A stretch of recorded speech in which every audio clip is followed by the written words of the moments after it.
In a bustling market town named Fountaintide, renowned far and wide for its life-giving magical spring, lived a halfling bard named Pippina Bramblegut. Let me tell you the story of how her clumsy feet and boundless spirit saved the day and warmed the hearts of many.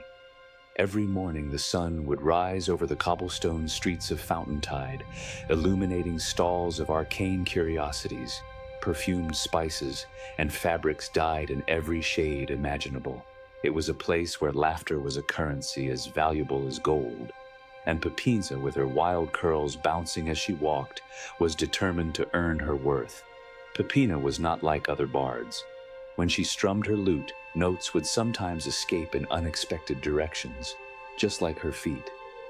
Yet she had a heart as vast as the sea, and dreams even larger, believing deeply that her music could bring prosperity and joy. Oh, if only they could see the merry world I imagine, she often mused, her fingers lightly dancing over the strings. A tune here, a rhythm there, surely that would lift the heaviest of hearts. But Fountaintide was built around its spring, a gushing fountain that blessed the town with prosperity, waters that always flowed vibrant blue, except now they were receding into a worrying trickle. Pippina observed the villagers' faces, once glowing with the vibrancy of life's bustling routines, now turned towards the spring with furrowed brows. It was only natural that their hearts were as anxious as Pippina's own. How does one stop a spring from drying? Pippina pondered aloud to her friend Gerda, the vegetable seller whose carrots always mysteriously curved like a bow. What if the spring's song can no longer be heard? The sight of Gerda's hunched back and the drooping leaves of her produce inspired Pippina's resolve. She decided she must venture to the heart of the forest, where the whispers said, a water spirit dwelt, a cranky being whose mood many believed could turn the tides. Do not go alone, Pippina, Gerda warned, stuffing Pippina's satchel with a few crooked carrots for the journey. But go you must. Sometimes the smallest voices have the biggest impact. With her lute across her back and a heart full of determination, Pippina set off. Her journey unfolded like pages in an adventure story she often dreamed of creating, early chapters filled with odd encounters. She crossed paths with Yodel, a sharp-nosed gnome artisan, who whistled his way into crafting adorable trinkets. Aye, the spring affects us all, he remarked as Pippina divulged her quest. He tossed her a charm, a beautifully carved owl, to guide her through the enchanted paths. Pippina ventured deeper into the forest, thrumming her lute and warbling the notes she believed could soothe any spirit.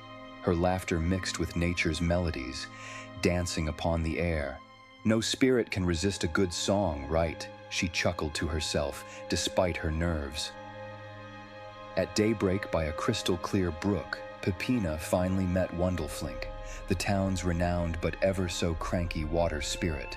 His eyes glittered like waterfall's foam, his presence gentle as a morning mist, yet somehow steadfastly grumpy. Why do you disrupt my solitude, bard?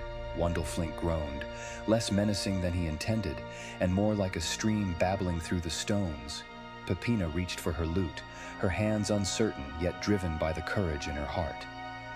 To plead for Fountaintide's heart, she sang softly, weaving tales of prosperity and camaraderie. As her melody unfolded, her own belief began to take shape. Life was an intricate dance, and every note mattered. Wundleflink's frown deepened, then slowly released, drawn by the sincerity of her cadence that dissolved even the most entrenched grumpiness. Your music echoes differently, he hummed, sending ripples across the waters that began to stir vibrantly. Perhaps these notes hold a key. Guided by a newfound friendship, Pippina learned the old songs of the spring, those long forgotten and buried beneath time's passage. Together, they composed anew, songs of the town, of lives intertwined like verses in a symphony. The spring, once a meek trickle, resumed its joyful dance, feeding back life into Fountaintide. A melody indelibly marked was heard across the bustling market. Pippina returned, stories on her tongue and her lute's strings warmed by earned respect. The town rejoiced, thankful for her bravery and her songs that dared to reach even the most distant of souls. Now at sunset, gathered by the spring that bleeds once more in jubilance, Pippina shared her melodies freely, surrounded by friends who had joined her tale. And remember, never underestimate the power of a small voice. Sometimes it carries the loudest echoes. What would you have done in Pippina's place? Would you dare to sing that song and turn the tide? Let us know in the comments. Don't forget to like the video, subscribe for more stories like this, and join us by the firelight for the next tale to be told.